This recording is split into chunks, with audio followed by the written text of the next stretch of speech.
Hello, welcome to Papa Nick's Music, now that my coughing fit is done. I am, as always, your host, Papa Nick Lewis, and today we are talking about the Alan Parsons Project. When I first started thinking about doing these videos, one of the first steps that I took was I brainstormed a list of about a dozen or so musical artists that I liked well enough that I wanted to talk about. And the Alan Parsons Project was on that list. I've held off doing it because there were a few albums that they released that I was not super familiar with and I didn't have copies of. So I just kept, kicking it down the line. But here, I don't know, a few months ago, I finally managed to get my hands on the albums that I was missing, CD form, of course. And so I've been able to spend the last few weeks looking over the Alan Parsons Project. And I'm ready. A quick note about methodology. When I'm doing these videos, and I've talked about this before, when I'm doing these videos, first thing I do once I've got an idea, okay, I want to do a discussion about this artist, whether it's a top 10 ranking, whatever. I'm going to do a discussion of this artist. I make sure that I've gone back and I've listened to the music again with this project in mind, and as part of the early research, if we can call it that. I do a quick check to see what kind of ranking or top 10-esque kinds of things have already been done, what kinds of videos are already out there, what kinds of blog posts, what kinds of articles have been written, that kind of stuff. And I'm usually, I've got a pretty good idea before I start that search what I'm going to find. I know when an artist is well discussed, and I know when an artist is not well discussed. I was not surprised to find out that a lot of people have ranked the albums of the Beach Boys and Steely Dan and the Monkees. I was not surprised to discover that virtually nobody besides me has ever gone through the trouble of ranking the Knack.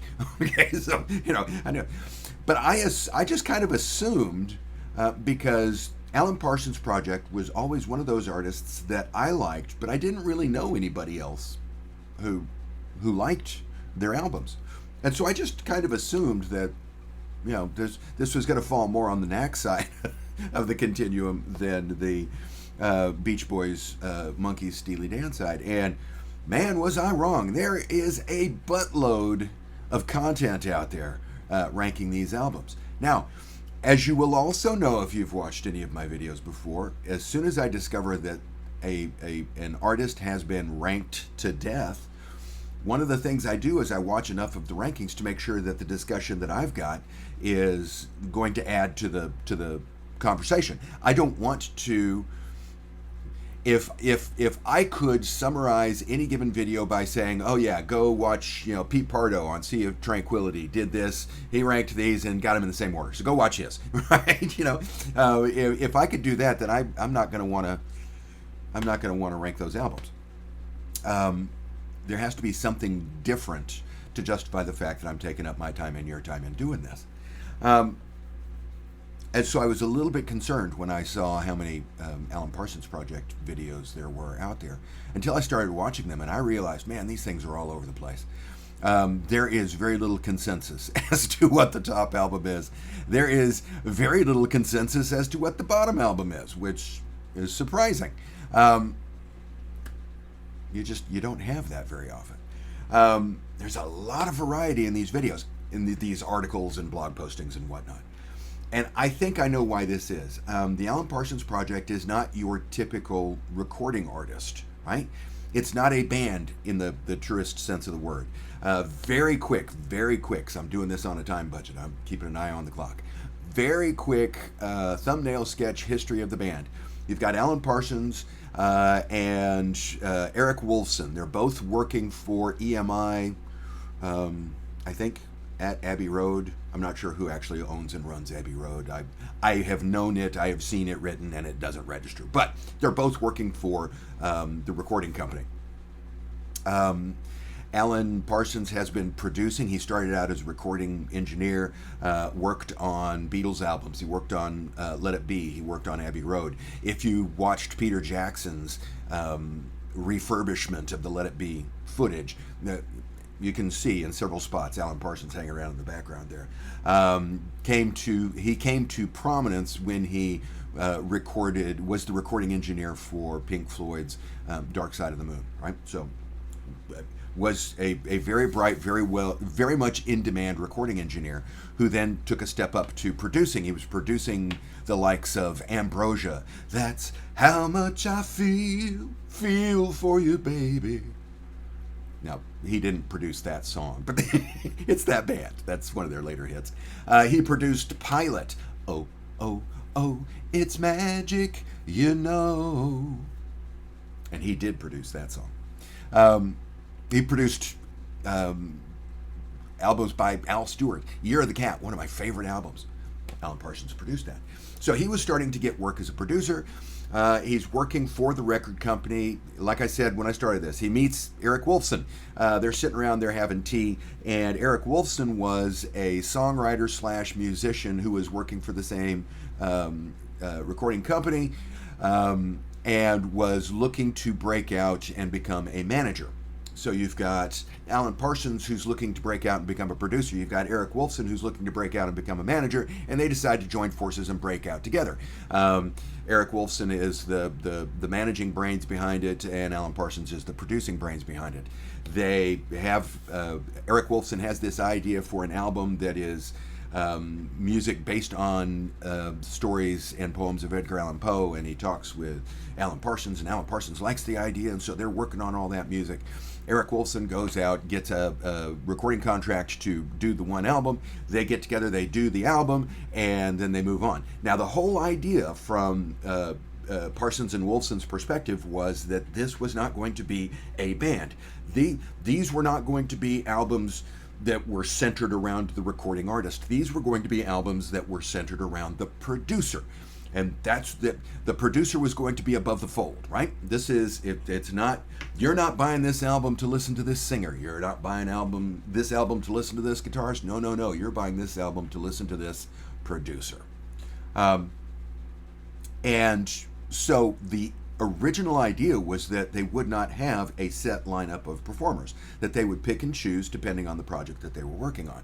Now, as it turned out, once they, the first album was successful enough that they were actually able to get a recording contract, and then they went on to record several more albums.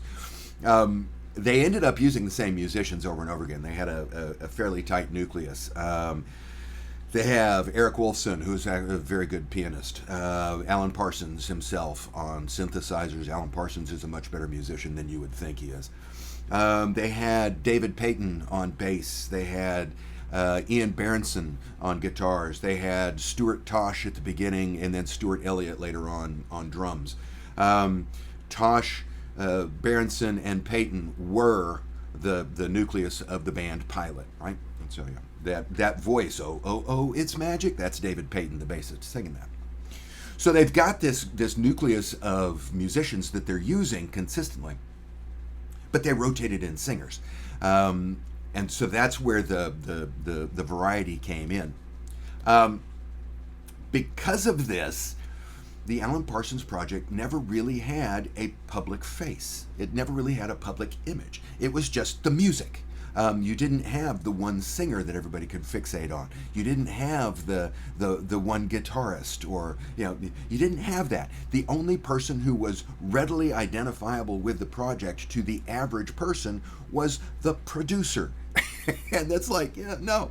Till he was on trial, most people would not have known what Phil Spector looked like. Right? We got that same issue here.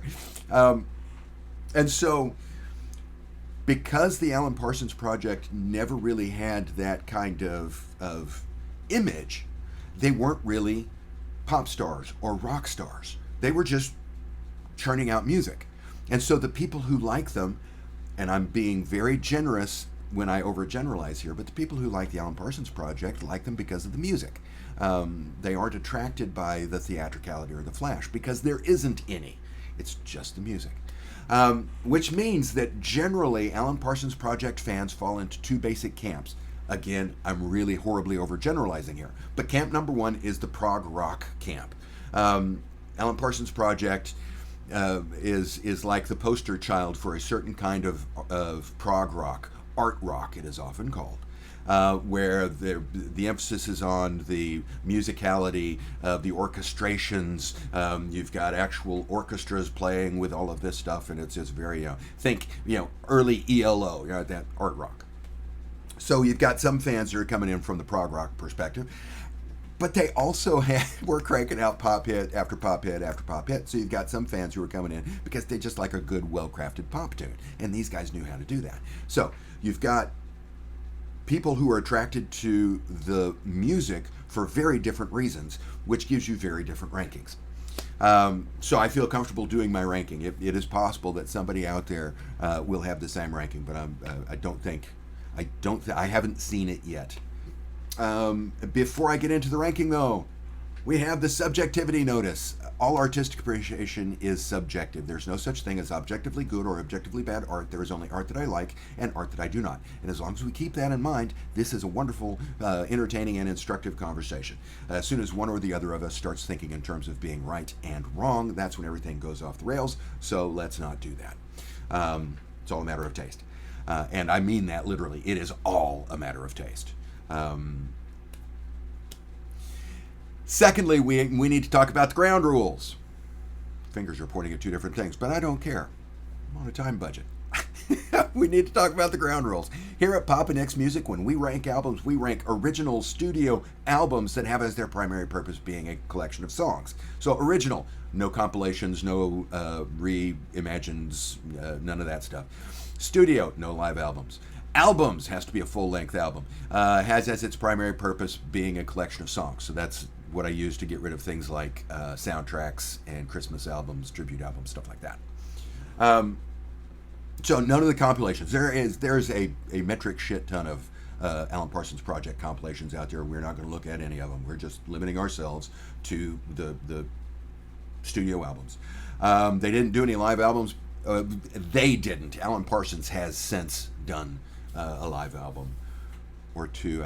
There's one that I know of. There may be another one floating out there. Because Alan Parsons now tours. I actually saw him in concert a few years ago. It was a very good concert. Very much enjoyed it.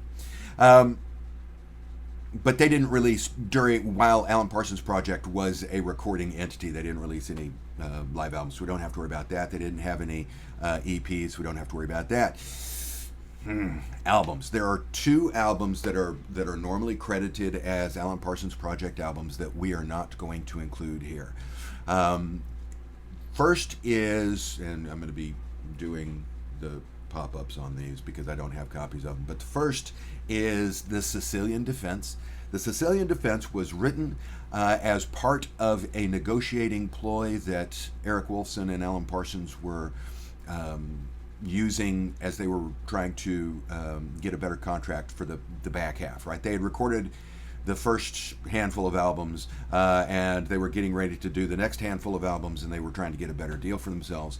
So when they submitted the penultimate album in their contract, which became the album Eve, when they submitted that to Arista Records,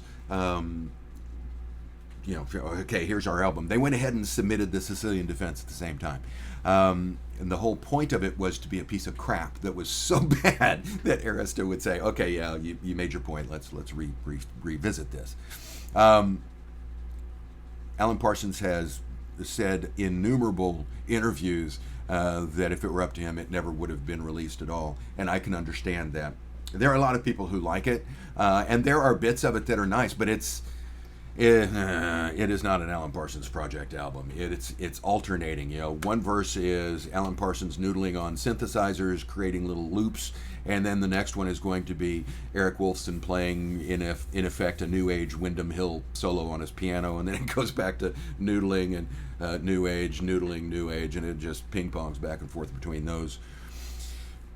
I'll play it in the background. I'll play Eric Wolfson's in the background if I am hosting a dinner party, and I'll play the noodling in the background if I'm hosting a Halloween party. Apart from that, I'm not going to be playing the Sicilian Defense very much. The second album that I'm going to take out of the running is Freudiana. Freudiana was going to be the Alan Parsons Project's. It was going to be an Alan Parsons Project album.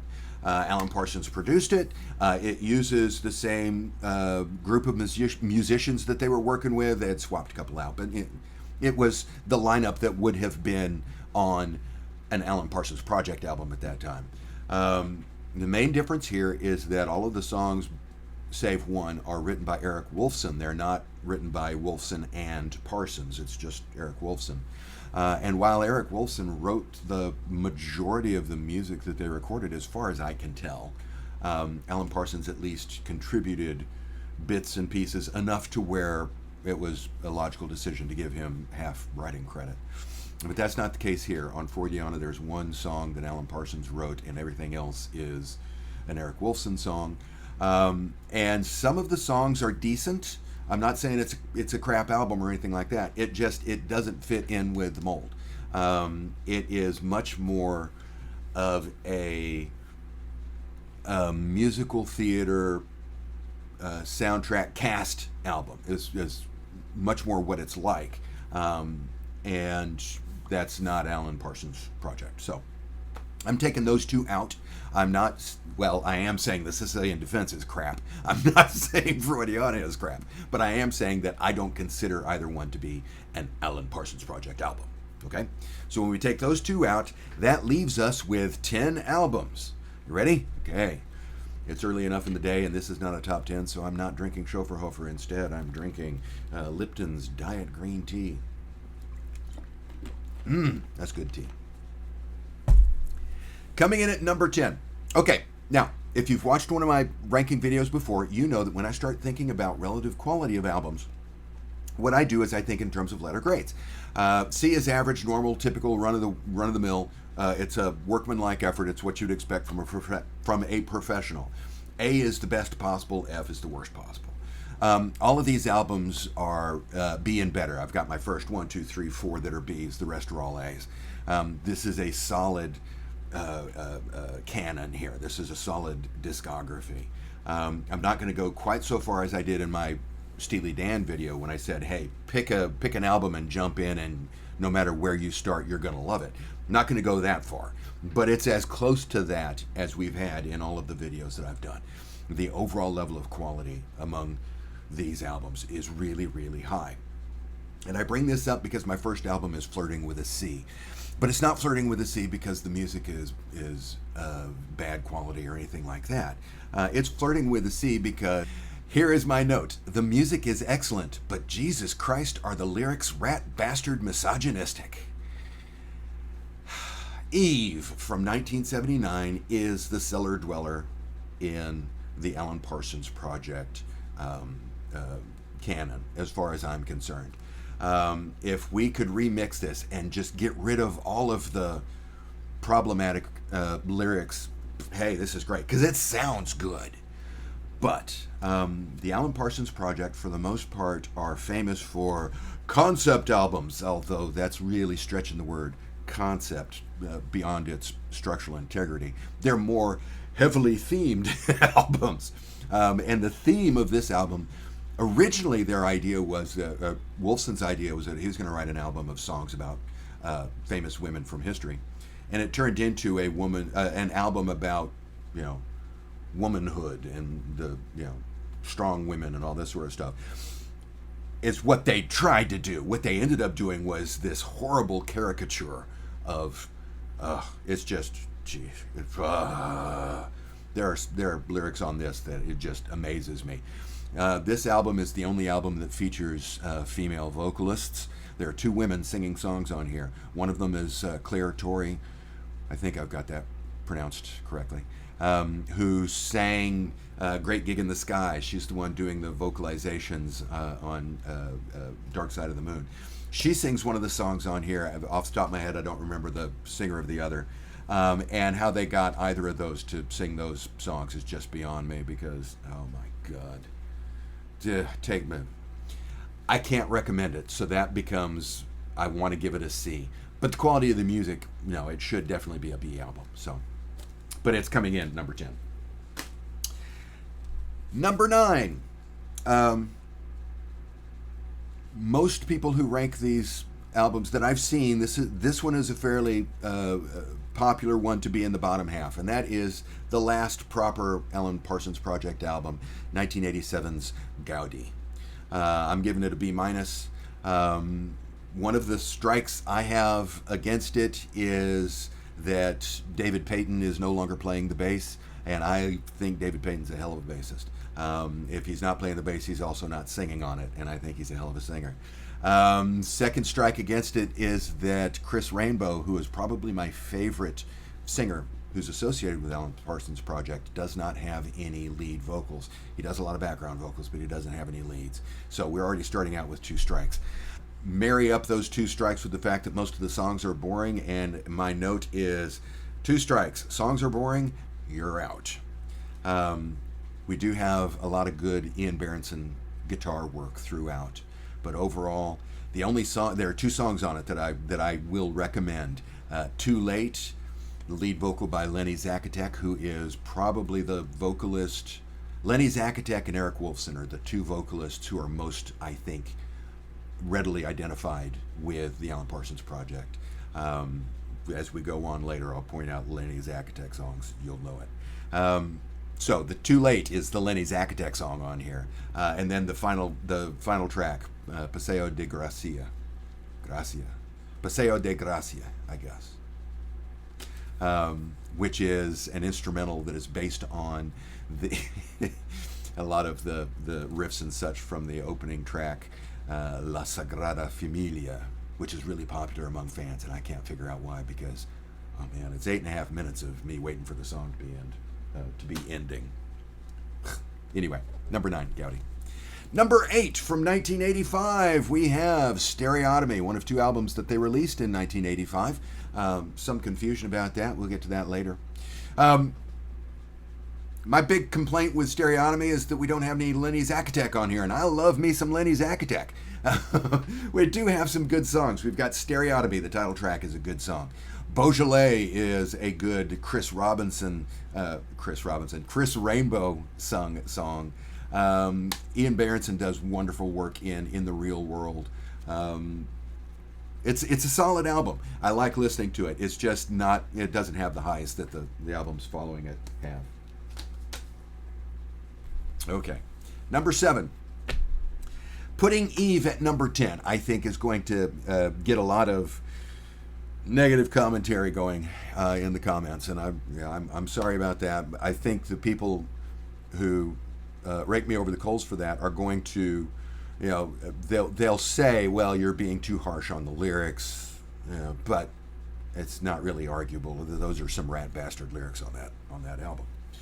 This one I am going to get all kinds of pushback on, because this one is the darling. This one is up close to the top on almost every ranking that I have seen.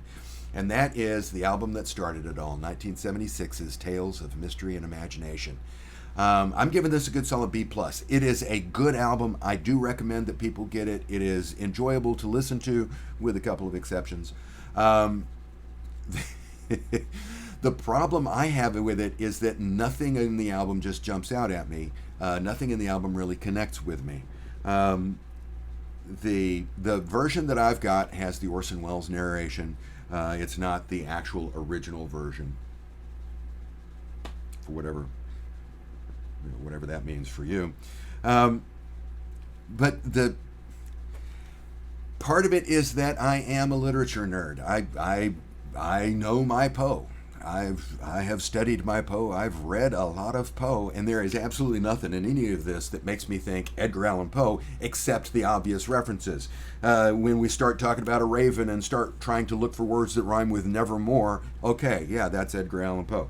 But there's nothing inherent in the music or in the lyrics. If we take the Poe references out, there's nothing in there that makes me think that it has anything to do with Poe. It doesn't sound particularly gothic. Yeah. And so I'm coming at this strictly from a how much do I like the music perspective, and the music is okay. It's just not as good as later stuff. This was their first try.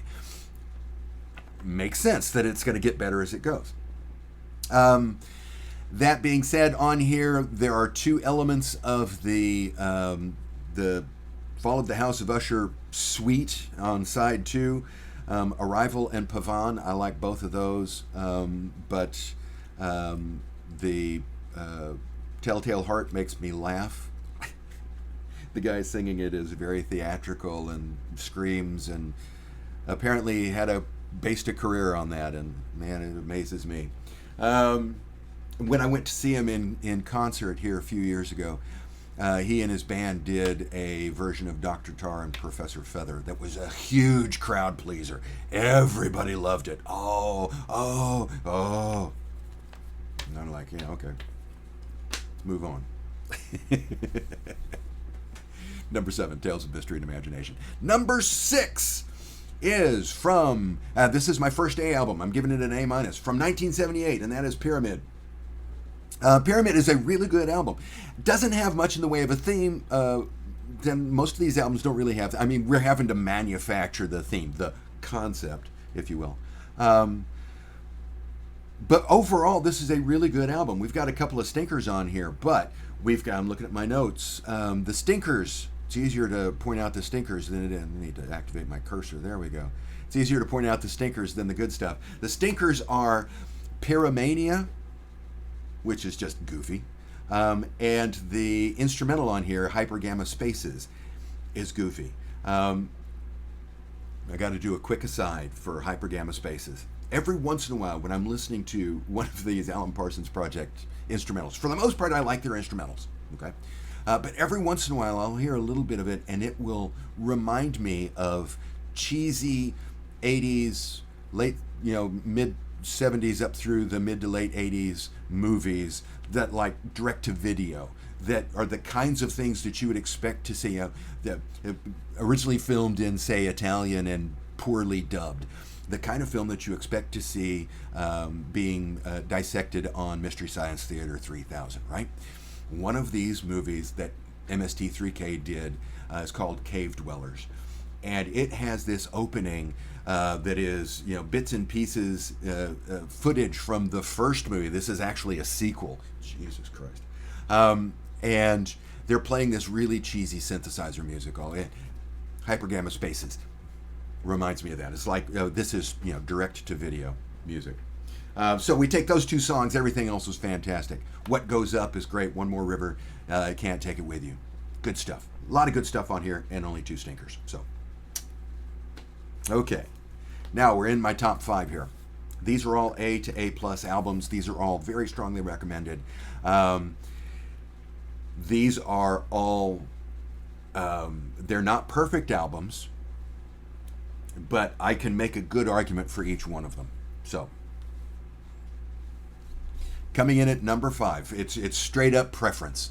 It's not that I'm saying that number 5 is, even for me, the better, or that number 1 is the better album compared to number 5. No, it's just, from this point forward, I had to limit myself to, okay, if I've only got time to listen to one album, what's the first one I'm going to pick off the stack and play, right?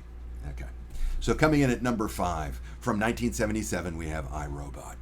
I love this album. Again, my note, weak tea concept, which is typical for Alan Parsons Project. The instrumentals aren't as good as on some of the later albums, but there is a lot of really good stuff on here. Wouldn't Want to Be Like You, Breakdown, Some Other Time are all great. Day After Day, The Show Must Go On. Oh my God, do I love that song, even though it's pitiful and depressing, and I usually avoid those songs. But overall, this is great. It's got one stinker on it, and that's Total Eclipse. Total Eclipse, which I believe, I don't have it in my notes, and I'm not wearing my glasses, so I don't want to look it up. I believe that was written by Andrew Powell. If it wasn't written by Andrew Powell, there's a note down here saying that, no, I got it wrong. I think it's the only song on here that Wolfson and Parsons didn't write. My note here is that Total Eclipse is only good for Halloween ambience. It's just, everything else is fantastic. iRobot, wonderful album.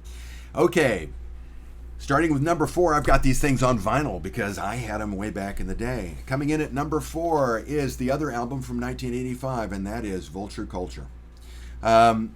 This album, ooh, hype sticker.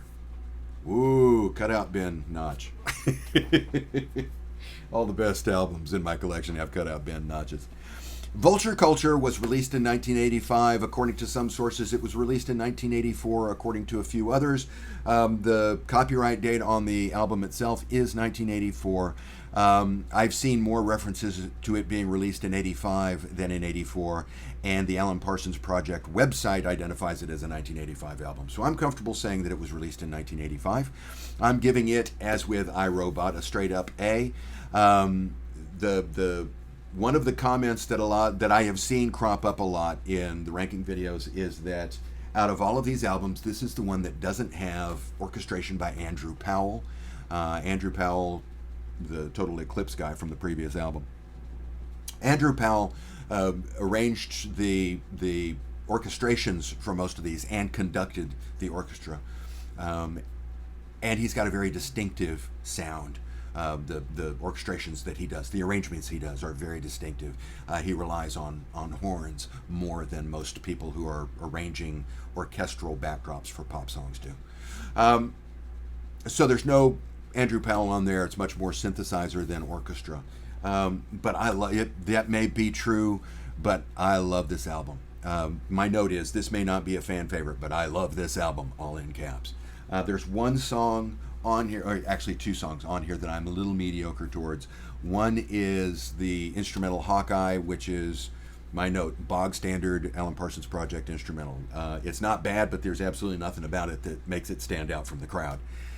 And then the song, The Same Old Sun, they've got a tendency to have these really long, syrupy ballads at the ends of their albums, and that's what we've got here. Meandery closing ballad is how it's listed in my notes. Everything else on this thing is just spotless. It's golden. I love it. Let's Talk About Me, lead vocal by David Payton, is great. Days Are Numbers, Chris Rainbow, is great. Sooner or Later, Vulture Culture, Lenny Zakatek, great. Good stuff. Love it. Okay, these top three, I'm going to go ahead and get one fell swoop because I got the same comment about all of them. These are the albums that most people think of when they think of the Alan Parsons Project, because this is when they were at their zenith in terms of their popularity. And so we've got hits galore from 1984's Ammonia Avenue. Don't answer me. I blanked out on the name of that one. 1980s, Turn of a Friendly Card, Games People Play, Snake Eyes, Time. Time is Eric Wolfson. That voice, yeah, Don't Answer Me was Eric Wolfson lead. And then number one, Eye in the Sky.